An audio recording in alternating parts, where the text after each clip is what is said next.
Hello friends, good afternoon. कैसे हैं आप सभी?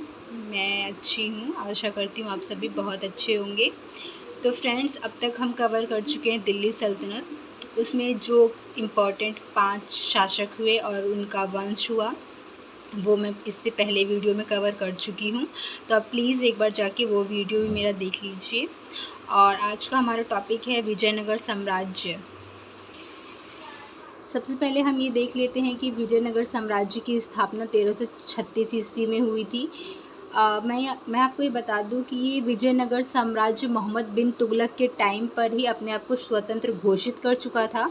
ये वही राज्य है। 1336 ईस्वी में हरिहर और बुक्का नामक दो भाइयों ने इस साम्राज्य की स्थापना की थी। विजयनगर साम्राज्य की भाषा तेलुगु है, राजधानी हम्पी। और हरिहर बुक्का के गुरु विद्यारण्य संत थे। हरिहर बुक्का के पिता का नाम संगम था और इसी संगम के नाम पर ही उन्होंने इस वंश का नाम रखा था, संगम वंश।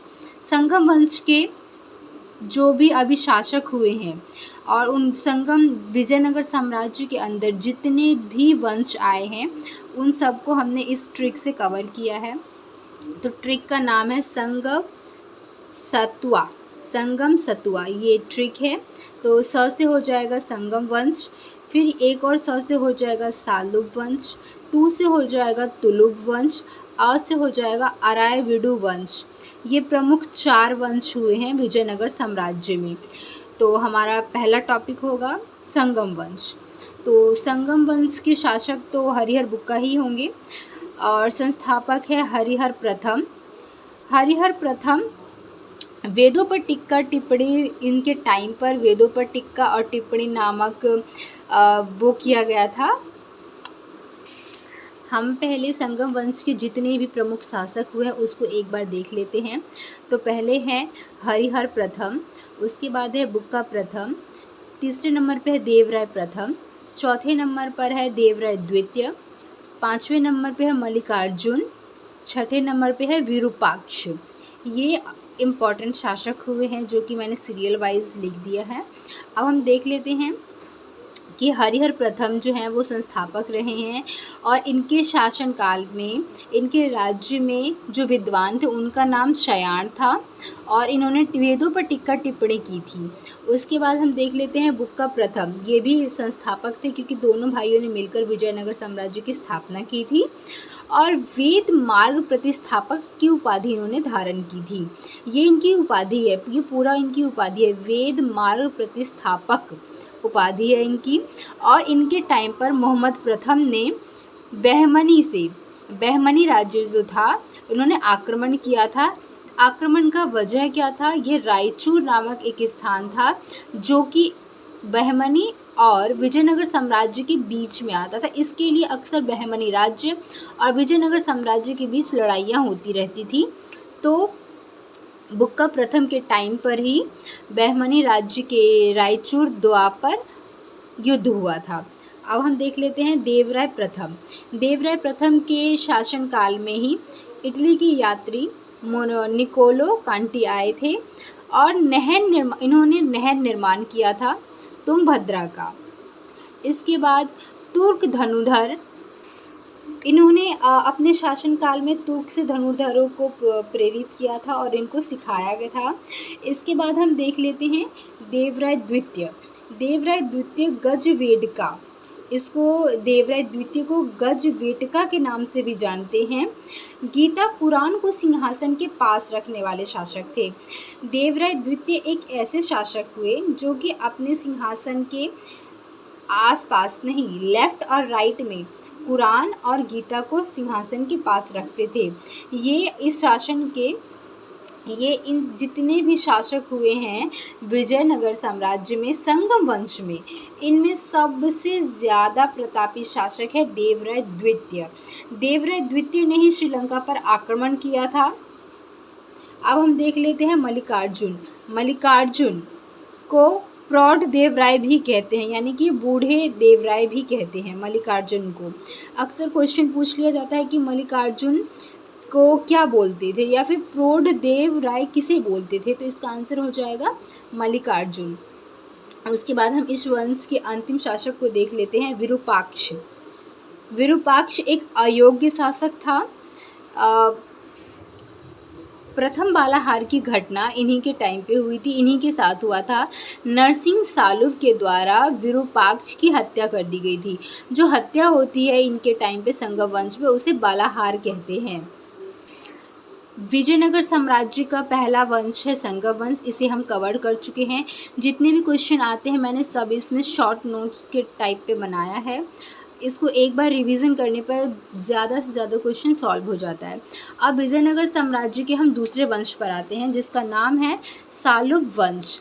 सालुव वंश के संस्थापक थे सालुवनरन सिंह।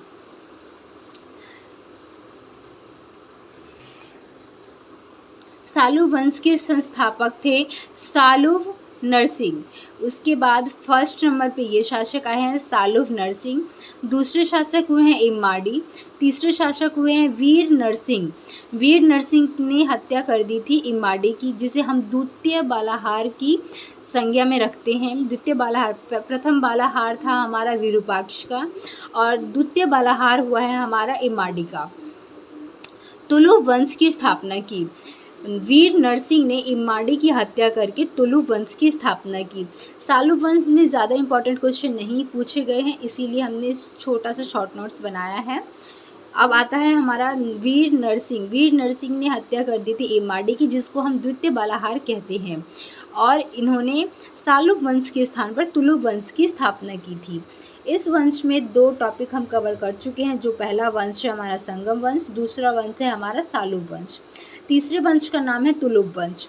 तुलुव वंश के संस्थापक है वीर नरसिंह।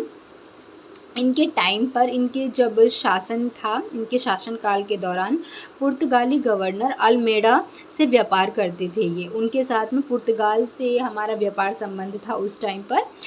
तुलुव वंश से भी इतने ही क्वेश्चन आते हैं जो कि इम्पोर्टेंट है, इसलिए मैंने शॉर्ट नोट्स बना लिया है। अब देखते हैं, ये प्रथम थे हमारा, तुलुव वंश के प्रथम संस्थापक थे। अब तुलुव वंश के द्वितीय शासक हैं कृष्णदेव राय। कृष्णदेव राय। अब हम कृष्णदेव राय से इम्पोर्टेंट टॉपिक को देख लेते हैं। कृष्णदेव राय के टाइम पर अल्बुकर्क से व्यापार होता था, जो कि पुर्तगाली था। उसके बाद हम देख लेते हैं कि कृष्णदेव राय का उपनाम और उपाधि क्या क्या थी। तो आंध्र भोज, आंध्र पितामह, अभिनव भोज, यवन राज, स्थापनाचार्य, ये सभी इनके उपनाम और उपाधियां हैं। इसके बाद पुस्तक की रचना, आमुक्त माल्याद, जामवंती, कल्याणम। विजयनगर की स्पष्ट जानकारी हमें मिलती है आमुक्त माल्याद से। जामवती कल्याणम एक संस्कृत में लिखा गया बुक है, और ये आमुक्त माल्याद तेलुगु में लिखी हुई पुस्तक है। इसके बाद कृष्णदेव राय ने कुछ शहर बसाए थे, जिसका नाम है नागलपुरम। विठल स्वामी, विठल स्वामी एक शहर का नाम है, और शहर के नाम में ही सेम मंदिर का भी नाम है। शहर के अंदर सेम विठल स्वामी की मंदिर भी बनाई गई है। कृष्णदेव राय ने कुछ राज्यों को अपने में मिला लिया था युद्ध के दौरान, वारंगल और रायचूर को। रायचूर के दौरान ही इन्हें कोहिनूर का हीरा मोहम्मद बिन तुगलक को दिया गया था। अब देख लेते हैं, कृष्णदेव राय के राज दरबार में अष्टदिग्गज रहते थे, जो कि तेलुगु भाषा से संबंधित थे। क्वेश्चन पूछा जाता है कि अष्टदिग्गज, फ्रेंड्स आप यहाँ गौर करिए, अष्टदिग्गज और अष्टप्रधान में काफ़ी अंतर है, लेकिन फिर भी कभी हमें कंफ्यूज करने के लिए ये क्वेश्चन दे दिया जाता है। अष्टदिग्गज कृष्णदेव राय के दरबार में थे, जो कि 8 विद्वानों का एक समूह था, और अष्टप्रधान शिवाजी के 8 मंत्री थे। अष्टदिग्गज तेलुगु भाषा के 8 विद्वान थे, जिनमें से अलसीपेड्डना और तेनालीराम कुछ प्रमुख विद्वान हैं। अलसीपेड्डना की हरिकथा और मनुचरित्र प्रमुख पुस्तक है, और अष्टछाप कृष्ण भगवान के 8 प्रमुख भक्त हैं। आप इनमें प्लीज़ कंफ्यूज नहीं होइएगा, इसको ध्यान से आप एक बार रिकॉल कर लीजिए, 1-2 बार रिपीट करने पे ये कवर हो जाएगा। तेलुगु साहित्य का क्लासिक युद्ध कहा जाता है किसको? तेलुगु साहित्य का क्लासिक युद्ध किसे कहा जाता है? कृष्णदेव राय के शासनकाल को। अंतिम शासक थे इस वंश के तालुक वंश के अंतिम शासक थे सदाशिव। इनका पतन कैसे हुआ? तो पतन राक्षसी टंगड़ी या तालिकोटा या बन्नीहट्टी के युद्ध से हुआ, जो कि 1565 में हुआ था। अच्युत देव राय छोटे प्रांतों की देखरेख के लिए महामलेश्वर का इन्होंने निर्माण किया था। अच्युत देव राय इस वंश के तीसरे शासक हुए हैं। इन्होंने छोटे प्रांतों की देखरेख के लिए एक महामलेश्वर, जो कि आप कह सकते हैं एक छोटा मोटा मंत्री, उसका इन्होंने किया था निर्माण। उसके बाद है चौथे नंबर पे सदाशिव राय। तालिकोटा के युद्ध में बरार भाग नहीं लिया था। बरार, ऐसा क्वेश्चन पूछा जाता है कि तालिकोटा के युद्ध में किसने भाग नहीं लिया था, तो आंसर होगा हमारा बरार ने भाग नहीं लिया था। सेनापति कौन थे इस टाइम? इस टाइम इनके सेनापति थे राम राय। तालिकोटा के युद्ध में सदाशिव राय के सेनापति का नाम क्या था, ऐसा क्वेश्चन आता है, तो आंसर होगा हमारा राम राय। उसके बाद है कि सदाशिव राय ने जो तालिकोटा का युद्ध हुआ था, इसमें इनके सेनापति की मृत्यु हो गई थी राम राय की, तो फिर इन्होंने नया सेनापति नियुक्त किया था तिरुमल को। तिरुमल सदाशिव राय के नए सेनापति थे और तिरुमल ने ही इनकी हत्या कर दी थी। इसके बाद तिरुमल ने अराविडु वंश की स्थापना की थी। अराविडु वंश से एक यही इंपॉर्टेंट क्वेश्चन आता है, इसलिए मैंने सिर्फ इतना ही लिखा है। अब एक बार हम देख लेते हैं इस वंश में जो भी प्रमुख विदेशी यात्री आए हैं उसको मैंने एक साथ यहाँ पे समराइज कर दिया है, आप एक बार देख सकते हैं। निकोलो इटली का यात्री था जो कि देवराय प्रथम के दरबार में आए थे। रज्जाक फारसी था जो कि देवराय द्वितीय के दरबार में आए थे। बारथोमा इटली का यात्री था। बारबोसा एक पुर्तगाली था जो कि कृष्णदेवराय के समय में भारत आए थे। उसके बाद है पायस इटली के यात्री थे जो कि कृष्णदेवराय के शासनकाल के दौरान आए थे। फिर आते हैं नूनिज पुर्तगाली थे जो कि अच्युत राय के दरबार में आए थे। इतनों अभी ये टोटल 6 हैं, लेकिन सभी को याद रखने की बिल्कुल भी ज़रूरत नहीं है।